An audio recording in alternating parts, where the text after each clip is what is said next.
Hello friends, ഞങ്ങളുടെ ഓരോ പുതിയ യാത്രകളും സ്റ്റാർട്ട് ചെയ്യുന്നത് മനാവ് ബസ് സ്റ്റാൻഡിൽ നിന്നാണ്. ഇന്ന് ഞങ്ങൾ എങ്ങോട്ടാണ് പോകുന്നതെന്നല്ലേ?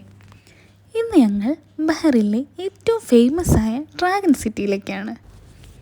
ഞാനിവിടെ ബഹറിൽ വന്നപ്പോൾ തൊട്ട് പ്ലാൻ ചെയ്യാൻ തുടങ്ങിയതാണ് ഡ്രാഗൺ സിറ്റി പോകണമെന്ന്. ഞങ്ങൾക്കിവിടെ റൂമിൽ നിന്ന് 2 hours ട്രാവലുണ്ട്. ഞങ്ങളങ്ങനെ ബസ് ഇറങ്ങി ഡ്രാഗൺ സിറ്റിൻ്റെ പുറത്തെത്തിയിരിക്കുകയാണ് ഗായ്സ്. എന്ത് ഭംഗിയല്ലേ ഈ പുറത്തെ കാഴ്ചകൾ കാണാൻ. അങ്ങനെ ഞങ്ങൾ ഈ പുറത്തെ പ്രകൃതി രമണീയതയൊക്കെ കുറച്ച് നേരം ആസ്വദിച്ചങ്ങ് നിന്നു. ഞങ്ങൾ പോയത് ഒരു ഈവനിങ് ടൈം ആയതുകൊണ്ട് തന്നെ ഒരു പ്രത്യേക ഭംഗിയായിരുന്നു ഇവിടുത്തെ കാഴ്ചകളൊക്കെ കാണാൻ. ഇവിടുത്തെ ലൈറ്റൊക്കെ വേറെ ലെവൽ തന്നെയാണ് കാണാൻ. ബഹറിലെ ചൈനീസ് കൾച്ചറോട് കൂടിയ ഒരു മാൾ തന്നെയാണ് ഡ്രാഗൺ സിറ്റി മാൾ. അങ്ങനെ നടന്ന് ക്ഷീണിച്ചപ്പോൾ ബാക്കി നടത്തം ഫുഡ് കഴിച്ചിട്ടാവാം എന്ന് തീരുമാനിച്ചു.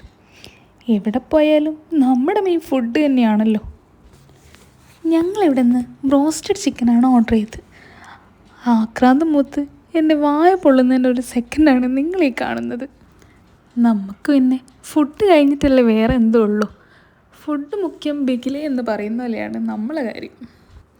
പിന്നെ ഞങ്ങൾ അവിടെ നിന്ന് ഫുഡൊക്കെ കഴിച്ച് പുറത്തിറങ്ങിയപ്പോൾ എന്താ നമ്മളെ നാട്ടിലെ ഓട്ടോറിക്ഷയൊക്കെ. പിന്നെ അതിലൂടെ കുറച്ച് പ്രഹസനമൊക്കെ നടത്തി. പിന്നെ അവിടെ നിന്ന് കുറച്ച് ഫോട്ടോസൊക്കെ എടുത്തു. അപ്പോഴുണ്ട് അവിടെ തായ്ലൻഡുകാരുടെ കൾച്ചറൽ പ്രോഗ്രാമൊക്കെ നടക്കുന്നുണ്ടായിരുന്നു. എന്ത് ഭംഗിയല്ലേ ഇവിടുത്തെ കാഴ്ച കാണാൻ. ശരിക്കും നമ്മളൊരു തായ്ലാൻഡിൽ പോയ പോലെ. അപ്പം നിങ്ങൾ വിചാരിക്കും ഞാൻ തായ്ലൻഡിൽ പോയിട്ടുണ്ടോ എന്ന്. പോയിട്ടില്ല. ആ ഒരു ഫീല് എന്നൊക്കെ പറയാലോ. പിന്നെ ഞങ്ങൾ ആ തായ്ലൻഡുകാരുടെ ഡാൻസൊക്കെ കുറച്ച് നേരം നിന്ന് കണ്ടു. ഈ തായ്മാട്ടിലും കൂടുതലായിട്ടും റെസ്റ്റോറൻറ്റുകളും ഫുഡ് ഐറ്റംസ് തന്നെയാണ് കൂടുതലും. കൊറിയക്കാരുടെ വെറൈറ്റി ഐറ്റംസ് ഫുഡുകളും അങ്ങനെ ഒരുപാട് വെറൈറ്റികൾ നമുക്ക് കാണായിരുന്നു.